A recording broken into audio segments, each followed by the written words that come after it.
Hi everyone, this is Ananya, and with us today we have Mr. Rajesh Talwar, an author well known for his books. Today we are going to talk with him about his book on the murder of Aarushi Talwar and Hemraj. Sir, we are glad to have you here. To start off, we need to ask you, how did you come up with the idea of writing this book? Actually, I write a lot of books, and many of my books are on legal issues. So, in a way, it was natural for me to think of Aarushi, writing a book on Aarushi. But I did not think very hard of it because of several reasons. Firstly, to write a book on Aarushi, I would have had to go to the court, watch the hearings, read everything in detail. And since I work overseas, this wasn't really possible. The second thing is that, like many other people, like most middle class people, I assumed that the Aarushi case, the Talwars would get justice. Why? Because I thought, well, they have the money. If anybody doesn't have money, it's the servants. So the Aarushi case, I was confident that they will get justice. Now, but what changed my mind, in 2015, I was going to Bangkok for a conference, and I stopped over in Delhi in transit, and I picked up a copy of Aviruk Sen's book. So I read it on the flight, and then when I reached my hotel in Bangkok, I kept reading it through the night because it was so shocking for me. It was terribly disturbing. And then I realized that I have made a mistake in assuming that the Talwars got justice just because they had money, because they did not get justice by any stretch of imagination. But I was still not sure whether I would want to write a book on it. But on my way back from Bangkok, I stopped in Delhi for 2-3 days to visit my parents in Noida. And there I happened to, this movie was running, the Aarushi movie. So I went to see the movie. And my initial fears were deepened after I saw the movie, because I thought, my God. And so both the movie and the book have done a great service. But I thought there were some things which needed to be highlighted.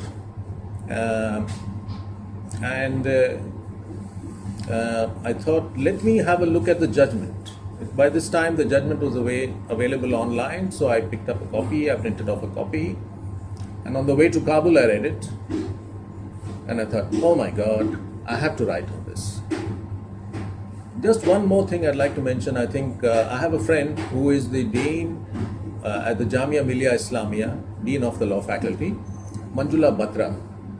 And the night before I left, we had a long discussion, and she had of course also been following the case for many years. It's been a running story, and we discussed the judgment, and so I was very clear then, I have to write this book.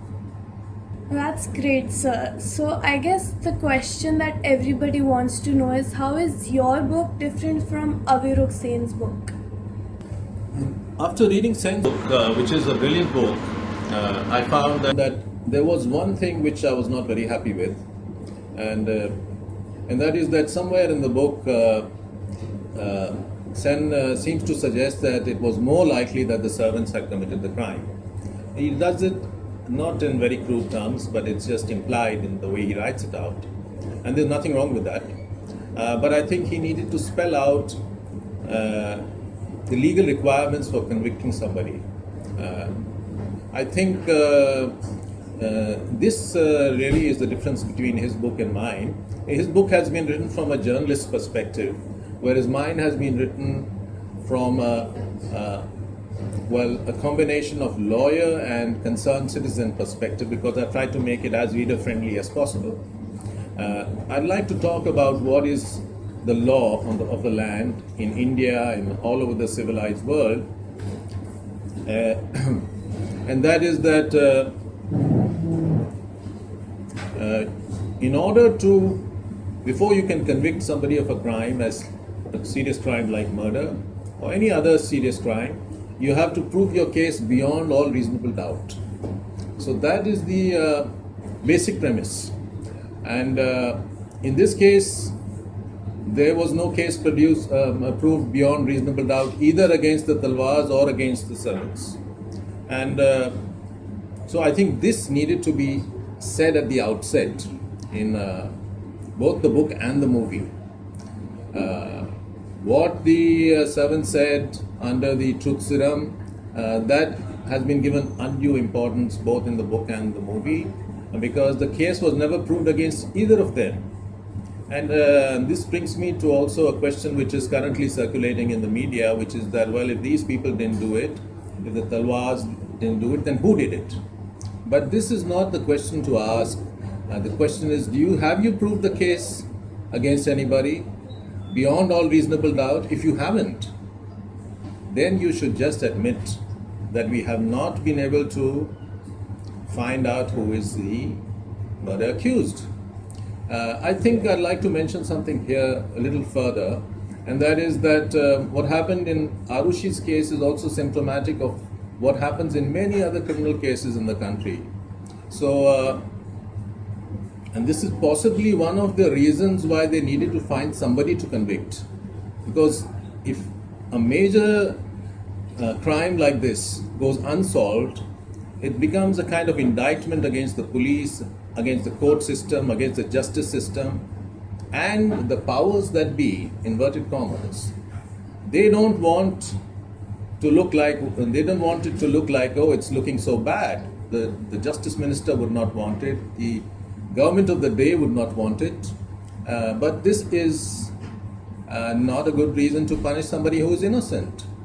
So I think the movie also, at the outset, as well as in the book, at the outset, if it had been made clear that we are of the opinion, as far as Meghna Gulzar is concerned for the movie, or Aviruk Sen in the book, that there was no case either against the Talwars or against the servants.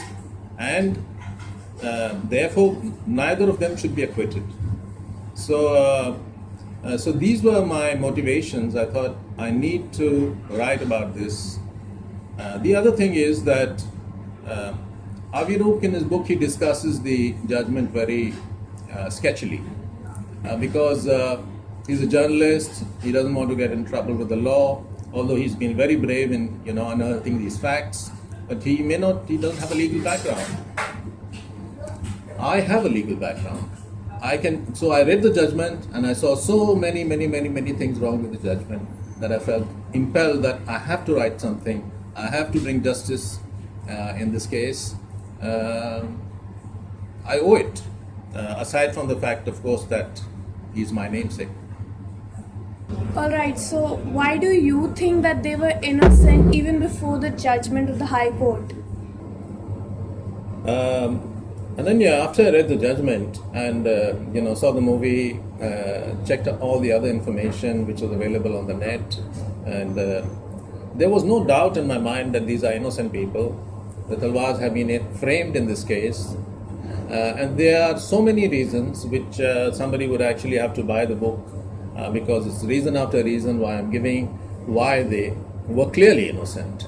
But people were not willing to listen to me either. There are people still who are not willing to listen to the High Court. There's still some voices in the media which are saying, oh, they were guilty. But these are ill-informed voices. They are people who don't know the law of the land. They are looking for somebody to convict, and they don't mind if somebody is innocent and we convict him as long as they find somebody, a scapegoat. There are many reasons why I thought they were innocent, but I'll just give you a few examples. Okay. Firstly,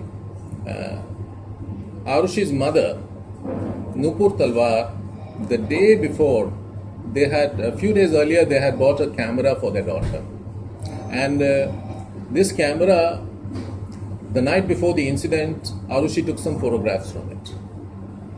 And in the photograph, Rajesh Talwar is wearing a red t-shirt and Nupur is wearing a night dress. Okay. When the police found this camera, they found that some photographs had been deleted.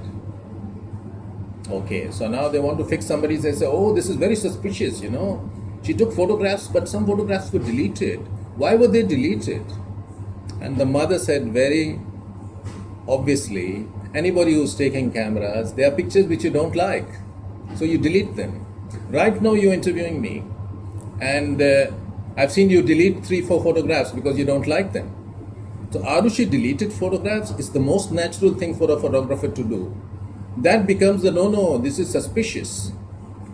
So it was the most natural thing. But in that photograph, now this is photographic evidence of Nupur Talwar's innocence, because she's wearing a night dress, and the next morning she's wearing the same night dress. But the night dress is it doesn't have all that blood in it. So question was put to the judge that, look, she was wearing a night dress, and this is the same night dress, and the night dress is not showing that she's a killer. But the judge, in his judgment, he writes, oh, but she might have changed her night dress to something else, and then killed the daughter, and then changed back into the night dress.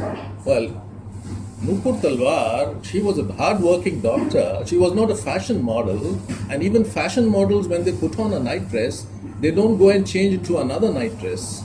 So why should you assume that she changed before sleeping? I mean, she's wearing a night dress. The most natural thing for you to assume is that she would be sleeping in that night dress. And then the morning, it's actually a photographic evidence of her innocence, in my view. I'll give you 2 other examples.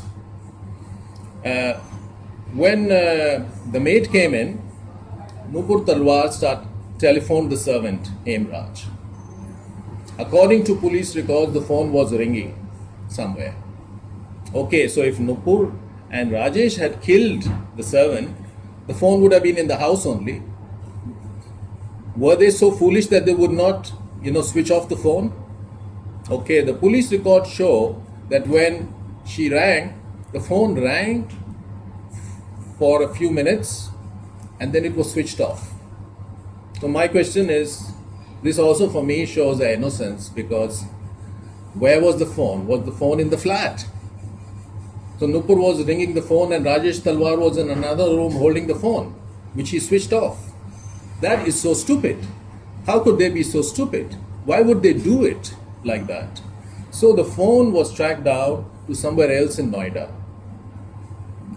Tracking was done. But the technology was not so advanced to say that where was the phone exactly. Now, I do a lot of criminal work as well in my work with the United Nations, and in general, that GPS technologies are so advanced.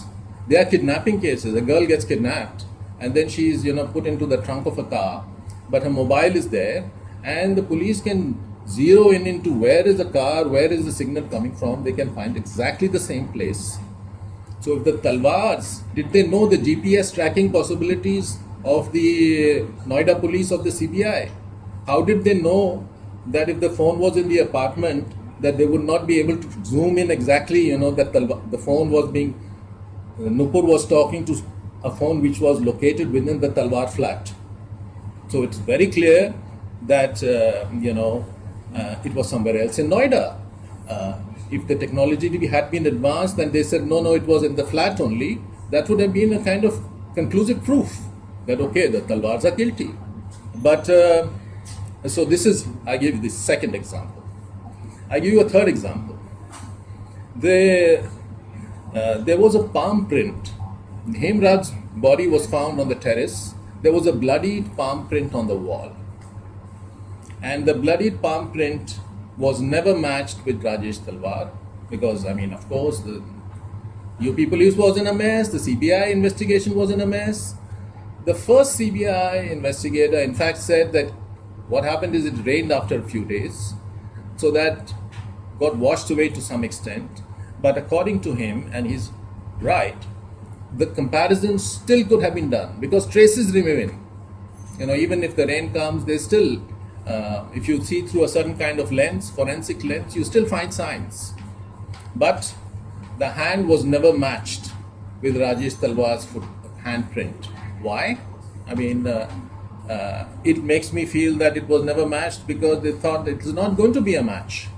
And then if it's not a match, then it becomes a question, why are we getting Rajesh Talwar convicted? So it's actually deliberately not matching the palm print. You have a palm print. And so on the one hand, the CBI and the police are spinning this version that these guys are so careful that they tidied up the room, they were so smart. On the other hand, they are so foolish that the killer leaves a bloody palm print on the wall which will identify him irrevocably. You know. So why is the match not done? So that's just a third example. And then they are supposed to be careless. They're supposed to be so careful, so they leave blood on the lock outside. The palm print is left inside. And there is this bottle of whiskey which is found somewhere on which there are fingerprints which cannot be tallied with anybody. So the question is, okay, if Rajesh Talwar was drinking, but his fingerprints were not found, whose fingerprints did Rajesh Talwar put? How could a bottle in his house, how could he put somebody else's fingerprints on them? So the case was full of all these kind of inconsistencies. Reason after reason why it was clearly fabricated. Clearly they were innocent. The first IO also made a good point. He said, the first investigation officer, he said he believed they were innocent. And this is not an ordinary investigating officer. This is a guy who handled the Telgi scam, running into, hundreds of crores. He was doing major investigations. This was a small thing for him. A man of his experience, of his alertness, when he feels that the Talwars were innocent, that has something to be, you have to give credence to it. You have to give some. So, actually, at the face of it, I think if one CBI investigator is convinced that this is a frame up, that the Talwars were innocent, this itself, the issue of reasonable doubt, you just throw it out. How can there not be reasonable doubt if the main investigator feels that these are innocent people who've gone through all the investigation? So this fundamental thing, and I find that this is still going wrong in the media, that if you cannot convince that somebody has committed a crime beyond all reasonable doubt, there is no way, there is no ethics that you can say that, oh, this guy has to go, somebody has to go, we have to fix somebody. Just to elaborate a little more,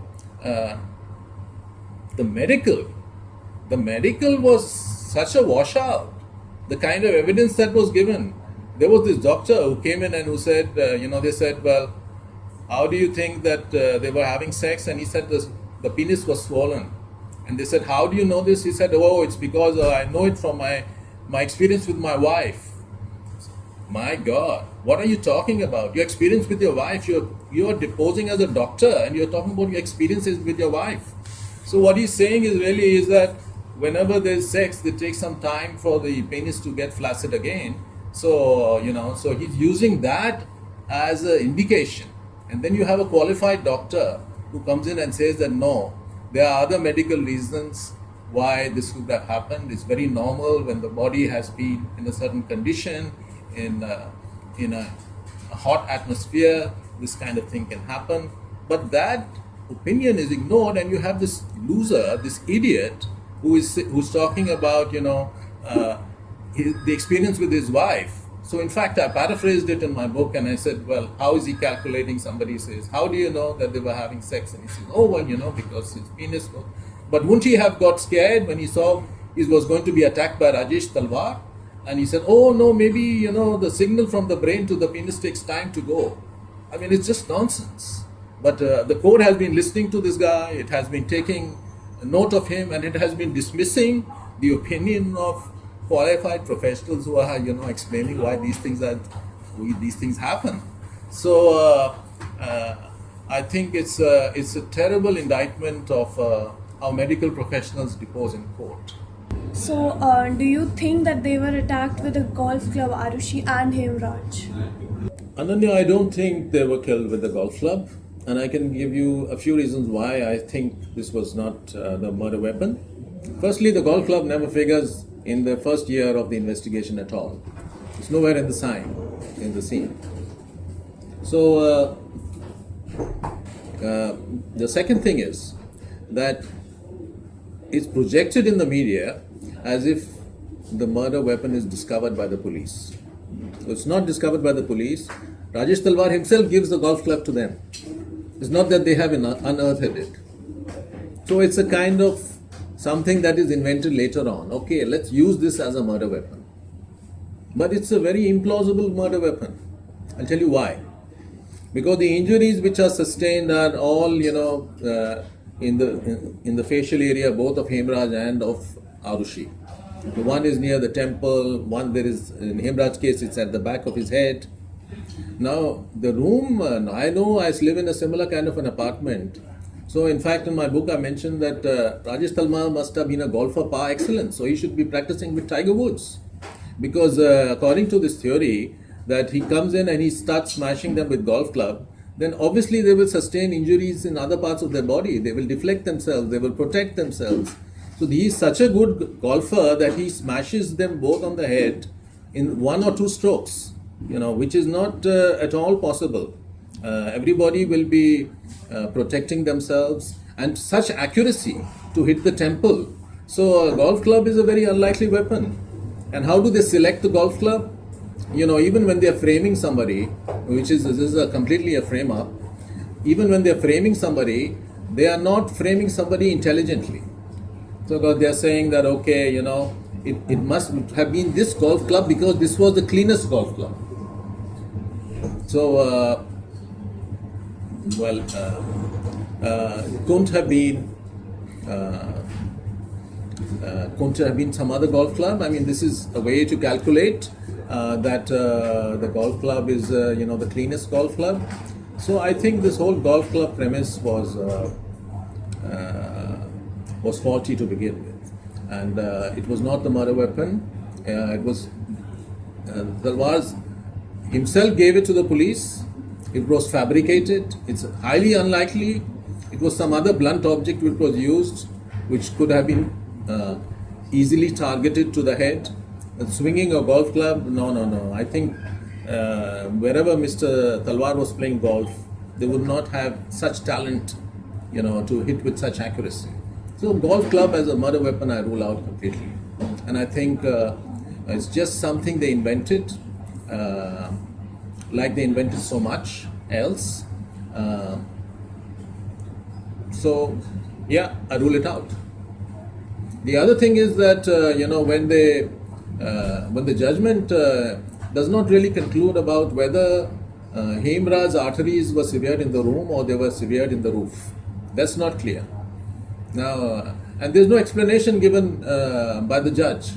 Now, if the arteries were severed in the room, then both the Talwars and the Rajesh, they're carrying it up the roof, the whole staircase will be dripping. How do they know somebody may not come into the staircase? There will be forensic evidence all over. So nothing is matched. The whole place is full of forensic evidence, and nothing is matched. And then you blame them, and the media also plays a role in this. So it's very unfortunate. So do you have anything to say about the High Court's observation that the witnesses were tutored, that they were fake? Well, what I have to say is that as a philosopher once said, that the more things change, the more they remain the same. And unfortunately, in new India, in new shining India, some things don't seem to have changed sufficiently. So I remember that when I was doing my master's in law many years ago, there was a famous case we discussed. It was a Supreme Court decision known as the Paniwala case. The Paniwala case was basically, there was this guy who sold fruit juice in Daryaganj, somewhat like Gulshan Kumar, and he also became successful like Gulshan Kumar. So he started by selling fruit juice and selling water, and then he graduated to aerated drinks, and then he had a chain of shops, and he became a successful businessman. So this gentleman, once he became rich, he approached the Supreme Court and he said the police are troubling him. They are asking him to appear in cases and give false evidence. What happened is that when he was selling water, the police used to, come over and say, okay, we need you as a witness, come and say that such and such accident took place, such and such crime took place. So he was one of the stock witnesses of the Daryaganj police station. So whenever they wanted to pin somebody, or when they wanted to fix somebody, or when the case was not strong enough, even if it was a genuine case, this guy would go and he would give a witness. So the Supreme Court was shocked and they said, well, how dare you make in the beginning such an outrageous suggestion? He said he had done one smart thing, he had preserved all the summons. So he had 1,000 summons which he filed in the court, that these are all the summons so one man, I don't know if many of your viewers have read Agatha Christie. There is a detective called Hercule Poirot. So Hercule Poirot, or Poirot, wherever he goes, there's a murder which takes place. It's just one of those things. And then he solves the murder, of course. But Paniwala, he was much better than Poirot, because he was the witness not to just a few murders or 20, 30 murders. He was a witness to thousands of cases. And he deposed that I was there. He had the summons. So Justice Krishna Iyer said, in this case, he said, it's a shame. It's terrible. It's a broken down criminal justice system. That how can you have the police using stock witnesses routinely to convict people? So just like now, the High Court has passed strictures against the police, against the CBI. This was done many years ago. They keep on passing strictures, but things don't change. And of course, this has wider implications, because Justice Krishna Iyer's judgment it was in the Paniwala case, very, very eloquent judgment, but he did not go far enough. He did not say that, well, what about the other cases, the cases where this guy gave evidence, who was convicted in these, hundreds of cases, what happened, what was how much reliance did the judge place on that particular evidence? Those cases were never unearthed. They just went through. But if the judge had wanted to actually be fair, he would have said, dig up all those cases, expunge those evidence which this guy gave. He was a fake witness, see who got punished. But that never happened. But okay, strictures were passed. But strictures get passed, they don't change. Nothing happens. Okay, the hue and cry grows up in the media, and then it dies down, and then a few months down the line is back to business.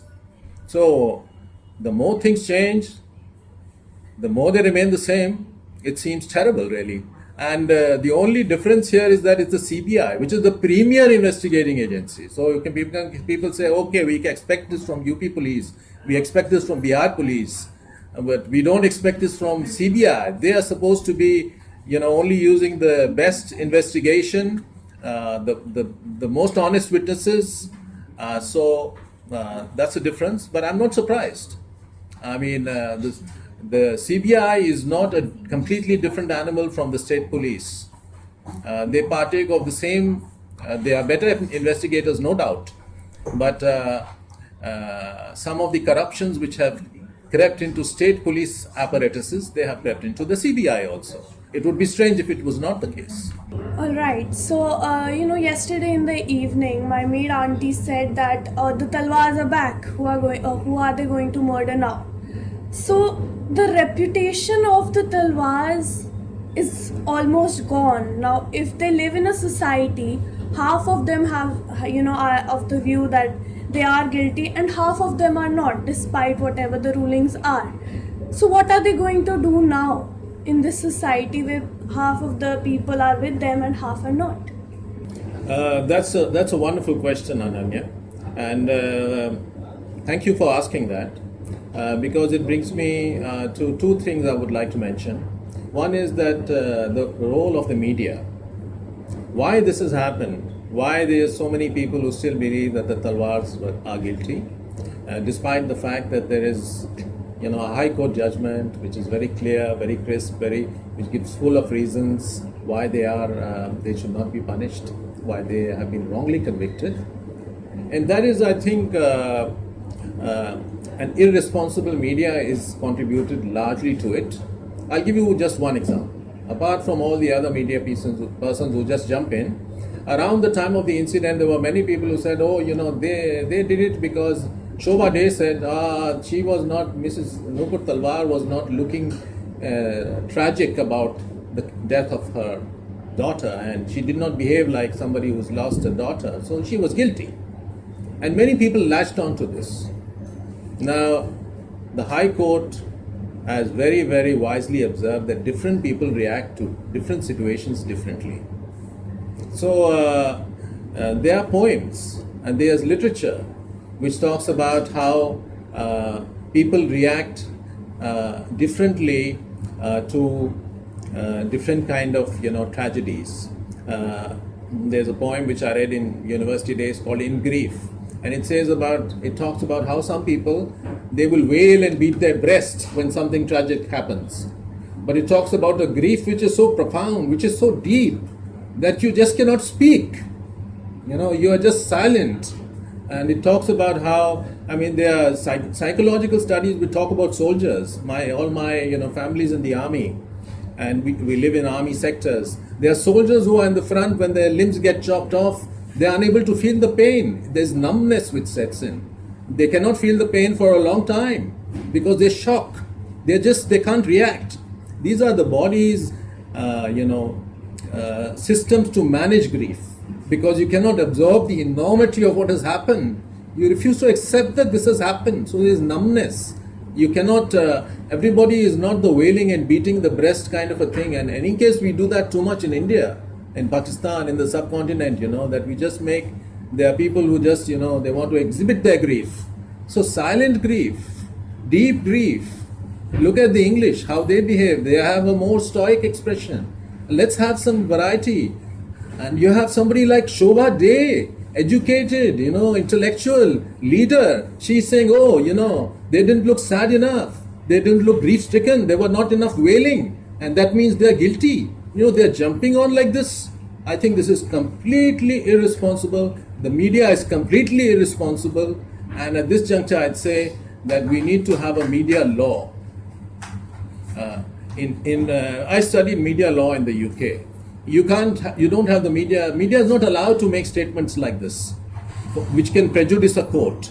There are restrictions, there are curbing on how a media is to report a crime, because you don't want innocent people to suffer because of media reporting. So I think we need a media law in the country. But there is a problem in that.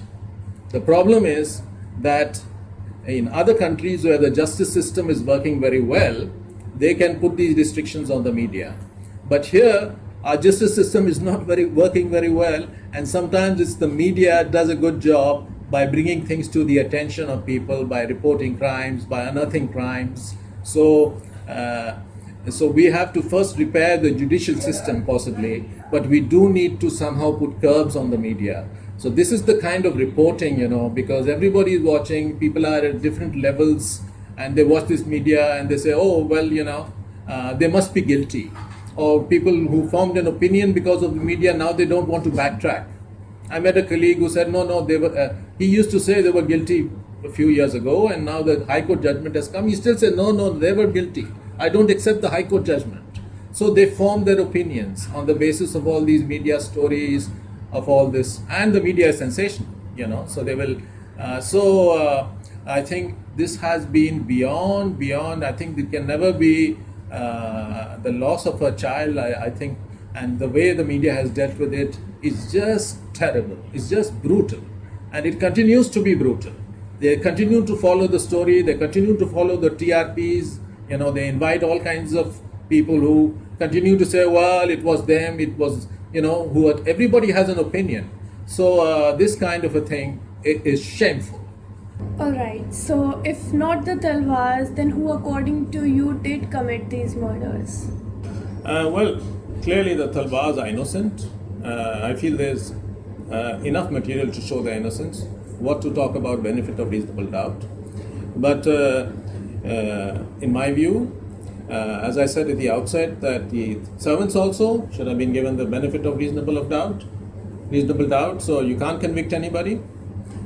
Who was it? I mean, the investigators never found out, but I always thought that the idea that somebody did not enter uh, was not believable. Somebody did enter. In my view, it was an outsider. There was evidence, for example, that there had been a party going on in Hemraj's room. Some alcohol was discovered, some bottles were discovered, and the flush was found to be the toilet was supposed to be stinking. And so it can be very possible that there was an outsider. And I think we've been looking at it through a certain kind of prism, which is a false way of looking at it. It appears that, there were, that whole thing was completely, of course, mischievous and made up, because Hemraj, in my view, thought of Aarushi as his daughter, and he never viewed her in this kind of a light. Nothing was possible. You know, the story that, for example, Dr. Talwar gets up, Aarushi is up to something with the servant, and the door is left open. I mean, it was a self-locking door. They never even explained why it did not self-lock. And then the judge is, the IO is saying that he first went to get the golf clubs. The judge corrects it and says first he discovered, then he went to get the golf clubs. It is such a made-up story, and this whole defense also that there was nothing happening, and there were no outsiders, there was no possibility to enter. That's all wrong. I mean, there was a possibility, and I believe it could have been an outsider. I'll give you just one shot in the dark. For example, Hemraj was not their servant for so many years. He was there for a few years, but actually there was another servant who was there since Aarushi's childhood, since she was 2 or 3 years old. That servant had stayed with the family for about 10-15 years. And then he provided Hemraj as a replacement. And then, Hemraj took his position. The Talwars liked Hemraj. And there was some discussion that this guy, he wanted to have revenge against Hemraj. But eventually that theory never led anywhere, because he was found to be in Nepal at the time of the incident. But many things are possible. People get other things too. The underworld is a strange place. The SIM card was discovered in Punjab. So it's very possible that somebody came to attack Hemraj, and for whatever reason, Hemraj feared for his life. This is part of the evidence. In fact, he contacted a social worker in Jalvayu, Bihar, just 2 or 3 days before, and said, "I'm scared for my life."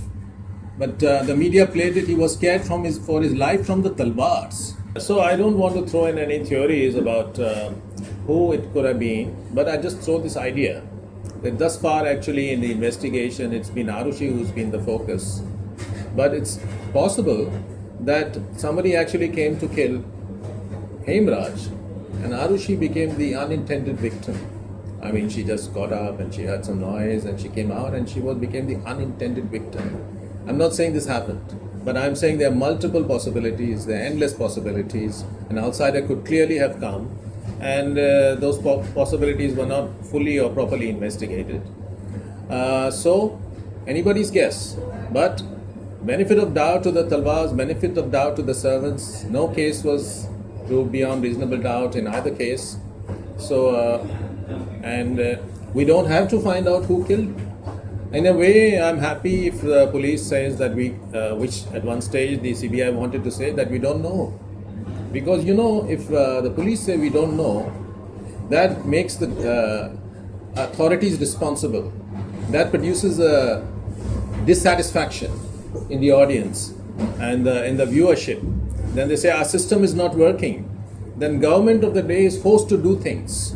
So I think it's good. You don't solve the crime, you don't find the victim, you don't find who has committed the crime. Say you could not find. You did not have the investigators. Then questions will start getting asked. Then we'll have better investigators. We'll have more, better staffed CBI. Currently, our police is completely short-staffed. The CBI too is, they have too many cases. They don't have enough staff, So then, when you don't have enough staff, investigating agencies, they resort to shortcuts. They don't do proper investigation. There's such a workload, and they have to do a delivery that this, case has been sorted out. So these issues are there. So, who killed Aarushi? You want to get answer to these kind of questions, you need to equip our police forces, the investigating agencies. You need to double, treble their strength. You need to get them the best forensic equipment. You need to have a proper DNA world, world quality labs. All these things need to be done. How are we going to become a superpower? How are we going to earn respect if our criminal justice system is as shoddy as has been revealed in this case? So, have you ever met Dr. Rajesh or Nupur Talwar personally? Well, I've never met Dr. Rajesh Talwar or Nupur Talwar, but I came close to it just a few days before the incident. At the time, I was based in Kabul working for the UN mission there, and I had, medical sources are not very good in Kabul. So I came down to Noida and was going to go and see a dentist, and somebody said, well, why don't you go and see Dr. Rajesh Talwar in Jalvayu? It's not very far. And I almost went, but eventually I went to Max, which is a little closer. And then I was back in Kabul, and a few days later this terrible tragedy happened. So I came close to meeting him, but I've never met him. But I have been mistaken for him quite often. Sometime at airports, at immigration counters, people look at me and they say, is he the one or is it someone else? And after I wrote the book, I messaged his brother that this book is out, and that guy got some mail saying, who is this Rajesh Talwar? What does he know about the case? And now, after Rajesh Talwar has been released, Dr. Rajesh Talwar is out, I have received congratulatory messages on my Facebook that Mubarak ho, you are released, we are very happy for you. Obviously, people who are mistaking me for him. We both live in Noida. We both have French beards. We are in roughly a similar kind of an age group, and we both live in military sectors. Apart from that, I believe Dr. Rajesh Talwar has an interest in literature. So he used to spend some of his time reading literary works in the prison, and literature is my passion. We both had intersections with the law. His have been close encounters of the avoidable kind, and mine has been more in the time when I spent in the courts in India before I joined the UN. But no, for the short answer to your question is I haven't met him, but now that he's out, perhaps in the future. Alright, so that was it for today. Thank you, Mr. Talwar, for joining us. Thank you, Ananya. It's been a pleasure to meet you, and I've met all your young friends today. Thank you. Thank you for having me, and I'm happy also to be interviewed by somebody who, like myself, lives in Noida, who've seen the saga right from the beginning. In fact, you live in the same place, same area. I'm also in an army sector. So lovely to have met and chatted. And this is just the starting of the various sessions that we are going to have with him. So stay tuned for more. This was your host Ananya Sharma signing off.